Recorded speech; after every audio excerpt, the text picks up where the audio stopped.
I remember the day my life changed. It wasn't loud or dramatic. No fireworks, no sudden miracle. Just a quiet evening in my small town when I made a promise to myself that would change everything. My name is Ellis, and this is the story of how learning English transformed my life. I grew up in a place most people wouldn't even notice on a map. A small town surrounded by fields and dusty roads, where everyone knew each other, and where life followed the same rhythm year after year. My family didn't have much. We lived in a modest house, with thin walls that let in the winter cold and a roof that sometimes leaked when it rained. My parents worked hard, my father as a mechanic, my mother cleaning houses, just to keep food on the table. Dreams were not something people in my town talked about. Survival was enough. Most of my classmates were already planning to follow in their parents' footsteps, working at the local factory, farming, or leaving school early to earn money. But deep inside, I wanted something more. I didn't know exactly what that more was, only that I felt it every time I looked up at the sky at night. It was the feeling that life could be bigger than the narrow streets of my hometown. My first spark came from the most unexpected place: music. One afternoon, when I was about 12, I heard a group of older kids listening to a song on their small speaker. The words were in English, a language I didn't understand at all. But the melody captured me. The rhythm, the emotion, it felt like the singer was speaking directly to my soul. I wanted so badly to know what those words meant. That night, I asked my teacher at school if she could translate some of the lyrics for me. She smiled and wrote the words on the blackboard. "Don't stop believing." I stared at them for a long time. Even in my broken understanding, I felt the power in those words. It was like the universe was whispering a message directly to me. Don't give up. There is something out there for you. From that moment, I was hooked. I wanted to understand English. Not just a few words. I wanted to speak it, read it, feel it. I wanted to open the door to a bigger world. But in my family, English wasn't considered useful. When I told my parents about my dream, they looked at me with puzzled eyes. "Ellis," my father said, "English is for rich people, for travelers. We don't need that here." My mother added softly, "Focus on what matters. Work, stability. Don't waste your time on impossible dreams." I know they didn't mean to hurt me. They just wanted me safe, practical, grounded. But their words cut deep. It felt like they were telling me my dream had no place in the life I was born into. Still, something inside me refused to let go. At night, when everyone was asleep, I would open the old school book I found in the library and trace the letters with my finger, whispering strange sounds to myself. "Hello. How are you? My name is Ellis." The words felt awkward, like stones in my mouth. But each time I practiced, I felt a small spark of joy. School wasn't much help. Our English teacher tried her best, but resources were scarce. We had no modern textbooks, no audio, no internet at school. Just chalk, a blackboard, and her patience. Sometimes, when I tried to say something in English, the other kids laughed. They mimicked my accent, exaggerating every mistake. It stung, but I pretended not to care. Inside, I promised myself, one day, I will speak this language so well that no one will laugh again. Looking back, I realize how fragile that dream was. It could have been crushed so easily by doubt, by poverty, by the heavy weight of reality. But every time I thought about giving up, I remembered that lyric, "Don't stop believing." And so, little by little, I kept going. I borrowed an old dictionary from my teacher. I copied words onto scraps of paper and carried them in my pocket. Whenever I had a free moment, on the bus, waiting in line, walking to school, I whispered those words to myself. It wasn't much, but it was something. One evening, I was sitting on the steps outside our house, watching the sun set over the fields. My father came home from work, his hands covered in grease. He sat beside me and sighed. "You're always with those papers, Ellis," he said. "English won't put food on the table." I looked at him, gathering all my courage. "Maybe not now," I answered. "But one day, it will change everything." He shook his head and laughed softly. "You have a stubborn heart, just like your grandmother." I smiled, because deep inside, I knew he was right. I was stubborn, and that stubbornness was the only weapon I had against the life I was born into. The turning point came a few weeks later. I was in my room, struggling with a sentence from one of the library's English books. I had read it 10 times and still couldn't understand it. Frustrated, I slammed the book shut and buried my face in my pillow. "What's the point?" I whispered to myself. "I'll never get it. Maybe my parents are right. Maybe this is impossible." Tears filled my eyes. For the first time, I felt the heavy temptation to quit. But then, out of nowhere, I remembered that moment in class when my teacher had written those words on the board. "Don't stop believing." I sat up, wiped my face, and opened the book again. This time, slowly, painfully, something clicked. I pieced the words together, and for the very first time, I understood a full sentence in English. It was simple. It wasn't beautiful or poetic, but it was mine, and it felt like touching the stars. That night, I lay in bed, my heart racing with excitement. I knew my journey was just beginning. I knew the road would be long, hard, and full of obstacles. But I also knew one thing with absolute certainty. No matter what, I would learn English. And that promise, made in the quiet darkness of my small room, would change the course of my life forever. What I didn't know then was that the universe was already preparing my first big test. An unexpected opportunity was about to appear, one that would challenge everything I thought I knew about myself. The day of the competition arrived faster than I expected. For weeks, I had been preparing, scribbling notes, rehearsing speeches, and whispering English sentences into the silence of my room. But no matter how much I practiced, I still felt like I wasn't ready. That morning, I woke up with a knot in my stomach. My reflection in the mirror looked pale, nervous, almost sick. "You don't have to do this," I whispered to myself. But another voice answered back. "Yes, you do." Mrs. Carter met me at the school auditorium, her face calm and encouraging. She handed me a small piece of paper. "Just remember, Ellis," she said softly, "perfection isn't the goal. Courage is." Courage. That word became my anchor as I stepped onto the stage for the very first time. The room was filled with students, teachers, and even some parents. I could hear whispers and giggles in the crowd, the same classmates who had laughed at me before. My legs felt weak, and my palms were damp with sweat. When my name was called, I walked to the microphone, my heart pounding so loudly I thought everyone could hear it.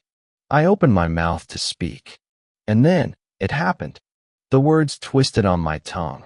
I mispronounced the very first sentence.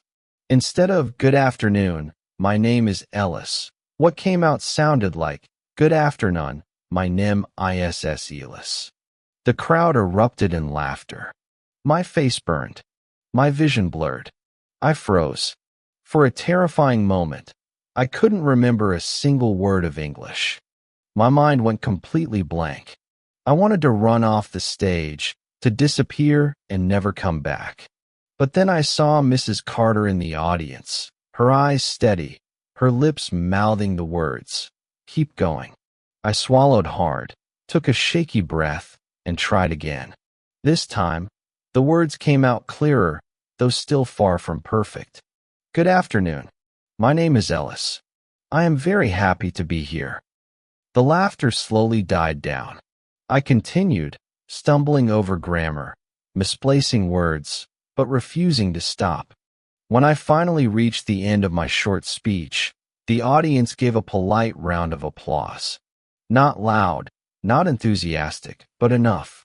I walked off the stage with trembling legs, tears stinging my eyes. I had survived, but barely. That night, I cried harder than I ever had before. Why did I think I could do this? I whispered into my pillow. Maybe everyone was right. Maybe English isn't for me. I thought about all the hours I had spent studying, all the late nights, all the hopes I had carried. And in that moment, it felt like it had all been for nothing. I nearly gave up. For 2 whole days, I didn't touch my books. I couldn't bear to look at them. The sound of English felt like a cruel reminder of my failure. But on the 3rd day, something unexpected happened. My father came home early from work, carrying a newspaper.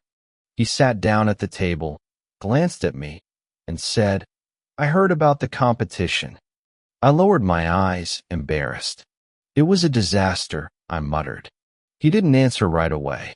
Instead, he unfolded the newspaper and pointed to a small article. It was about the contest. It mentioned the winners, but also listed all the participants, including me. "You're in the paper," he said. "Your name. Everyone can see it." I blinked at him, confused. "But I didn't win." He shrugged. "Doesn't matter. You had the courage to stand up there. That's more than I ever did at your age." For the first time, I saw something in his eyes I had never seen before: respect. That single moment, small as it was, lit a spark inside me again. Maybe I hadn't succeeded, but I had done something most people in my town wouldn't even dare to try. Maybe failure wasn't the end. Maybe it was part of the journey. From then on, I studied harder than ever.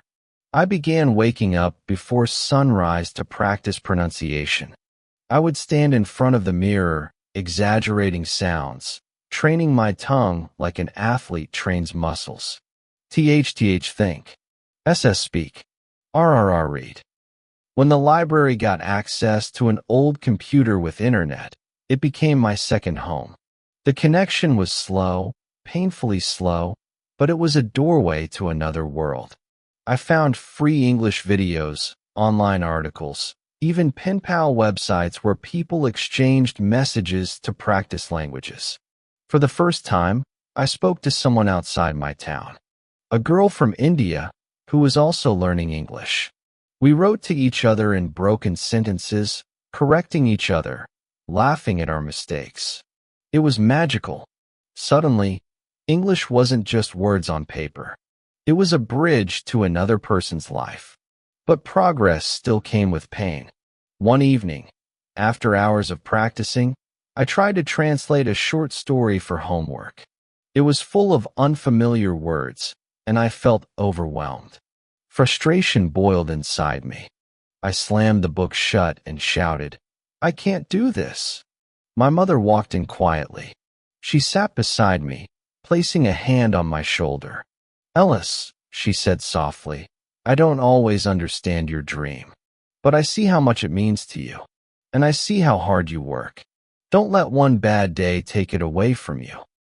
Her words surprised me. For the first time, she wasn't telling me to quit. She was encouraging me.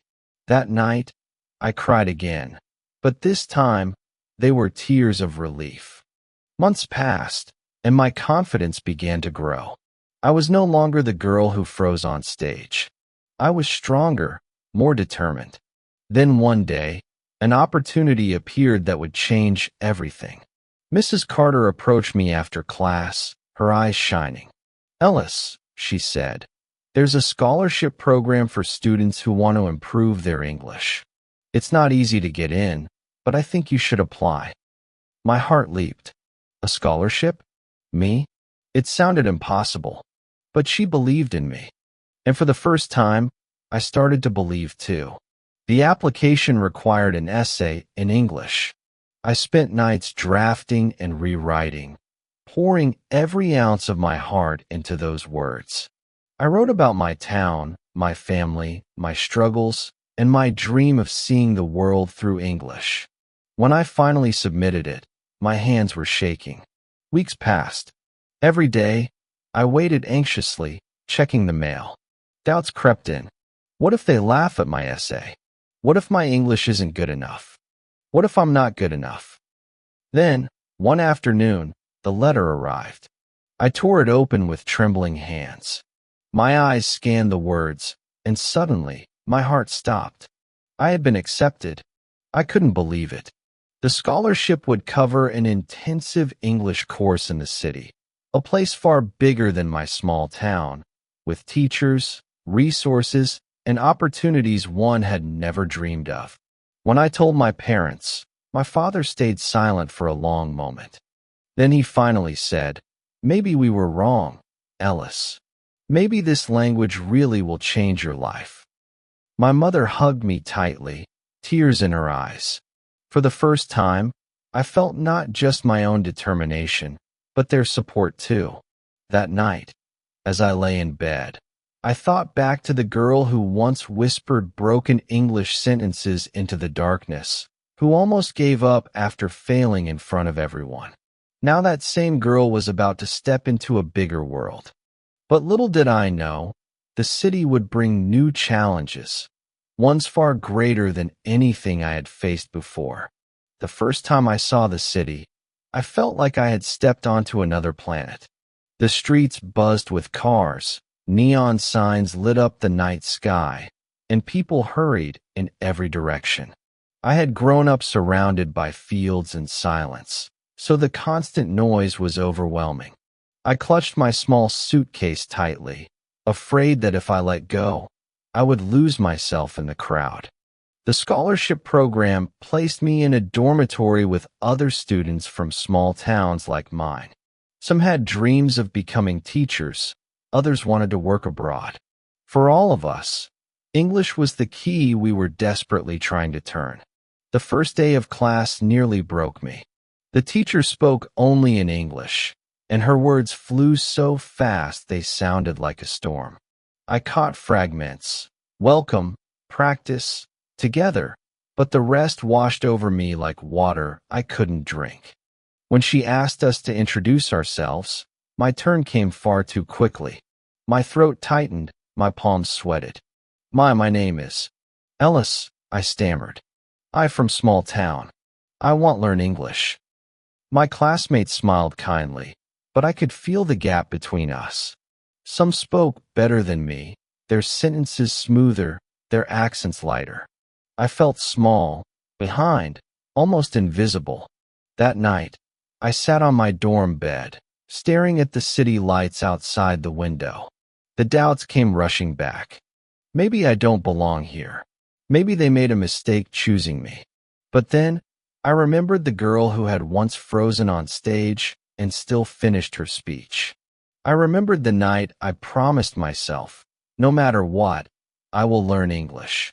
So I whispered the same words again. Don't stop believing. And I kept going.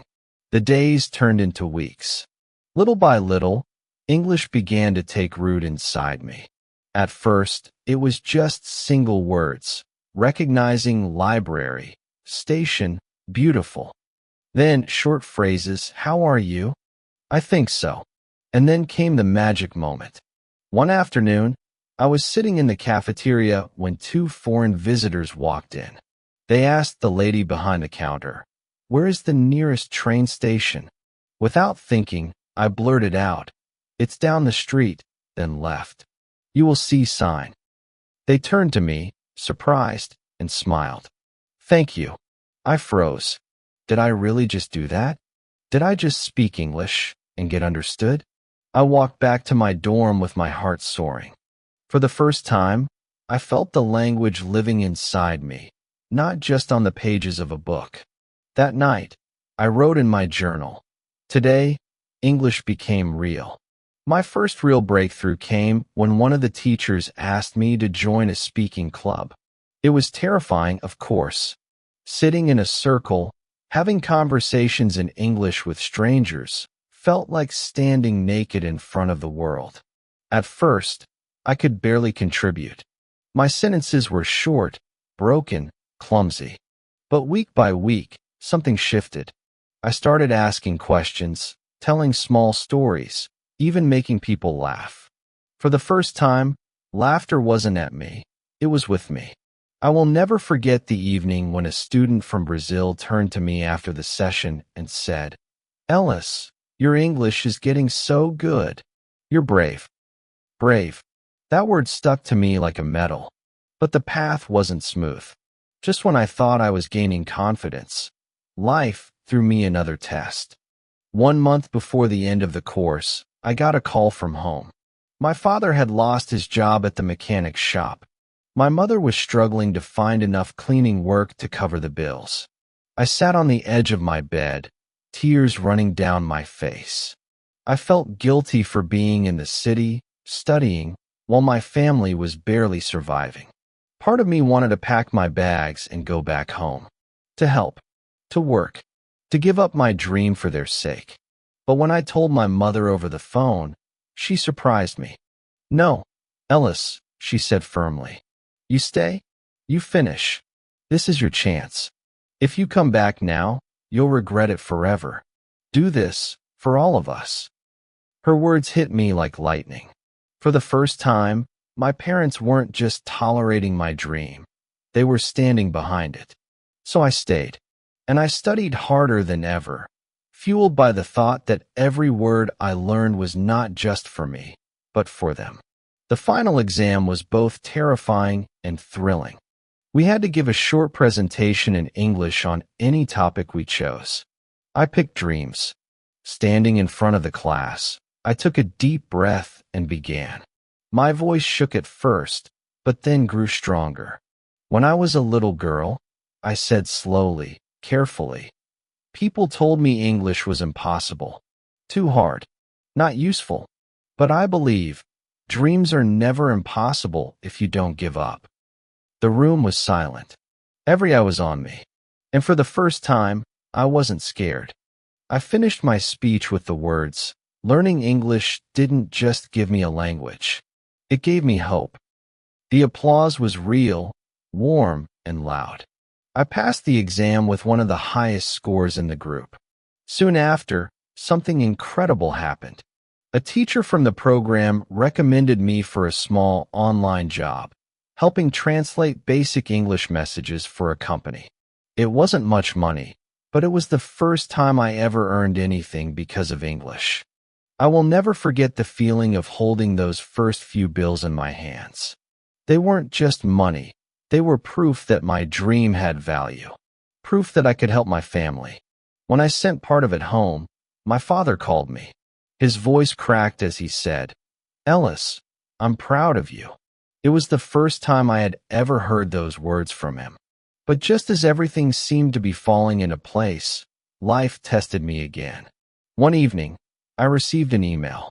It was a rejection letter for a bigger program I had applied to, an exchange abroad. I had dreamed of it for months, imagining myself walking through the streets of another country, speaking English freely. The letter was short and cold. "We regret to inform you that you have not been selected." The disappointment crushed me. For days, I couldn't concentrate. I wondered if I was foolish to believe I could reach so far. But then I remembered something my mentor once said. Every no brings you closer to the right yes. So I decided I wouldn't let this rejection stop me. Instead, I would use it as fuel. And then, as if the universe was testing my patience, another opportunity appeared. One of my teachers told me about a public event where students could share their stories in English. It wasn't abroad, it wasn't glamorous, but it was a chance to speak on stage again. The memory of my first competition haunted me, but I knew I couldn't let fear control me forever. So I signed up. As the event approached, I felt the same nerves as before, the shaky hands, the racing heart. But this time, I had more than fear inside me. I had experience. I had determination. And I had a story worth telling. On the day of the event, I stepped onto the stage, took a deep breath, and began.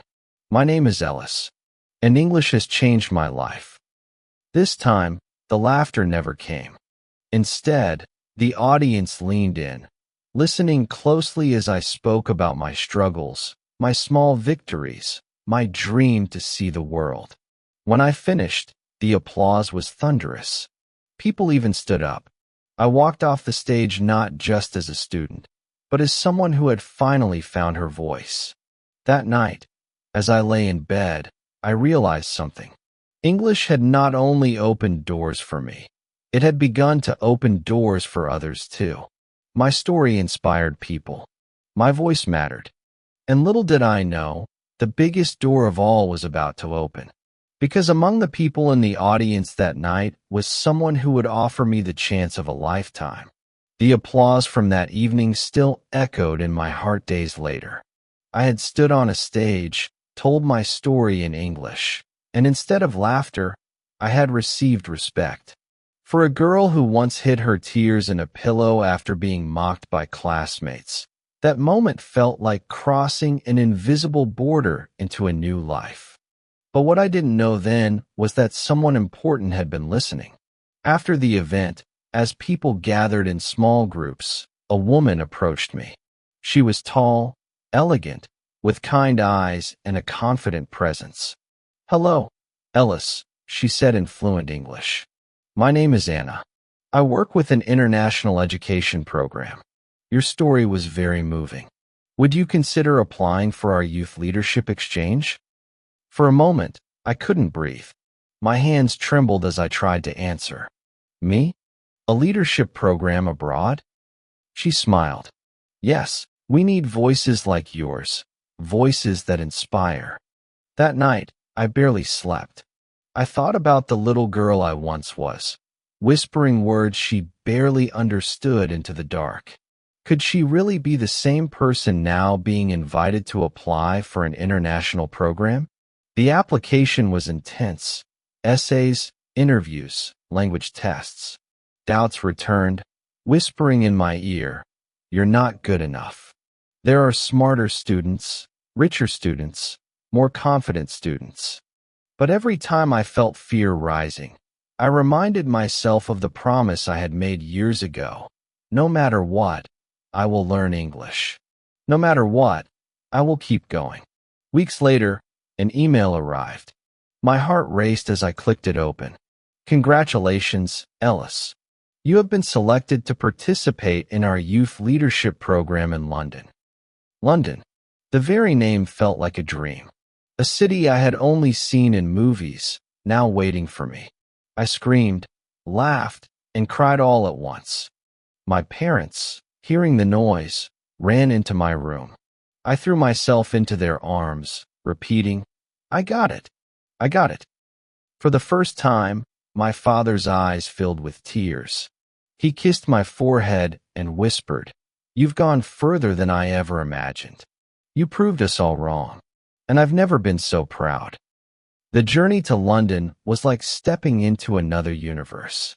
The moment I heard the announcements at the airport in English, my heart skipped. This was no longer practice. This was real. When I arrived, everything felt overwhelming. The double-decker buses, the historic buildings, the sea of people speaking English so quickly it made my head spin. But instead of fear, I felt exhilaration. I was part of this world now. The program was filled with young people from around the globe: India, Brazil, Kenya, Japan. We came from different cultures, but English united us. For the first time, I wasn't the outsider struggling to fit in. I was an equal. During workshops, I shared my journey, my struggles, my belief that no dream is too small. To my surprise, people listened. They nodded, smiled, even took notes. One evening, after I gave a short speech, a student from Nigeria approached me. "Ellis," he said, "your story gave me hope. I was thinking of giving up on English, but now I won't." That was the moment I realized something powerful. Learning English hadn't just changed my life. It gave me the power to change others' lives too. Of course, the road wasn't free of challenges. I still made mistakes. I still froze sometimes when I didn't understand a phrase.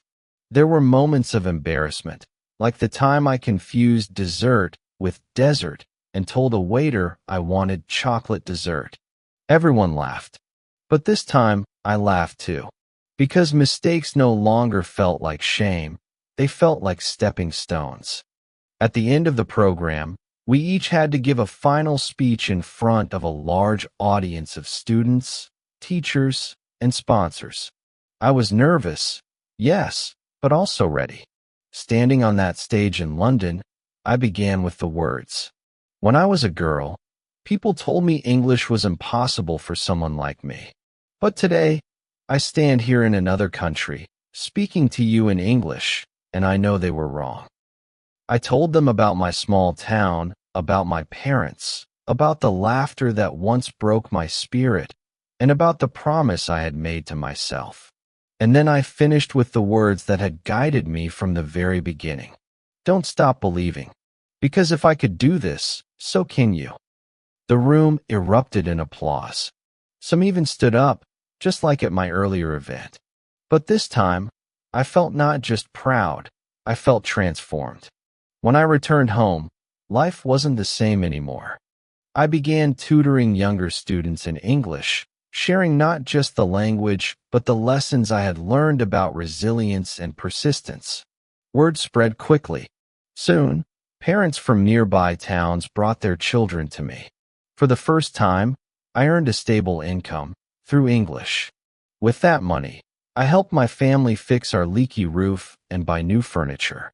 I saw pride in my father's eyes every time he told neighbors, "My daughter teaches English now." It wasn't long before I started receiving invitations to speak at local schools. Standing in front of students who once laughed at me, I shared my journey. To my surprise, many came up afterward, saying, "Ellis, you inspired me. I want to learn too." And slowly, I realized something extraordinary. English wasn't just my dream anymore. It had become a bridge for others too. Years have passed since that first night when I whispered broken words into the darkness of my room. My life is nothing like I imagined back then. I've traveled, worked with international teams, spoken to people from across the globe, and built a career that allows me to stand on my own 2 feet. But the greatest joy is simple, walking into my parents' home and seeing the pride in their eyes. They once told me my dream was impossible. Now, they tell everyone they meet, "Our daughter learned English, and it changed her life." Sometimes I sit quietly and think about the girl I used to be, the girl with shaky hands, standing on a stage, stumbling over her first words, drowning in laughter. If I could whisper to her now, I would say, "Don't give up. Every mistake is part of your journey. One day, you'll look back and realize that every tear, every late night, every failure was shaping you into the person you were meant to become." Because English didn't just give me a language. It gave me courage. It gave me opportunities. It gave me a new life. And if there's one message I want to leave behind, it's this. No matter where you come from, no matter how poor or unprepared or hopeless you feel, if you hold on to your dream with stubborn persistence, nothing is impossible. I am living proof. Ellis's journey is more than just a story about learning English. It is a story about life itself. At first, she faced rejection, ridicule, and doubt, even from the people closest to her. Many would have surrendered at that point, but she chose a different path. She made a promise to herself and held on to it, no matter how difficult the road became. The first lesson we can take from her story is that dreams often look impossible until we start moving toward them. Nothing changes overnight. Progress is built step by step, word by word, effort by effort. If you wait for the perfect moment, it may never come. But if you begin, even with broken English or shaky confidence, the path will unfold. The second lesson is that failure is not the opposite of success. It is part of it. Every mistake Ellis made became a stepping stone. Each mispronounced word, each laugh she endured, pushed her forward. Instead of treating failure as a wall, she treated it as a door she had to push open. The third lesson is that our persistence can inspire others. In the beginning, Ellis's dream was only for herself. But over time, her courage and determination touched classmates, teachers, students, even strangers across the world. When one person refuses to give up, they light a fire that others can see. Finally, her story reminds us that change begins inside. Learning English gave Ellis more than a skill. It gave her courage, independence, and hope. In the end, success is not about perfect grammar or flawless pronunciation. Success is about refusing to quit, no matter what others say. And so, the message is clear: never stop believing in your dream.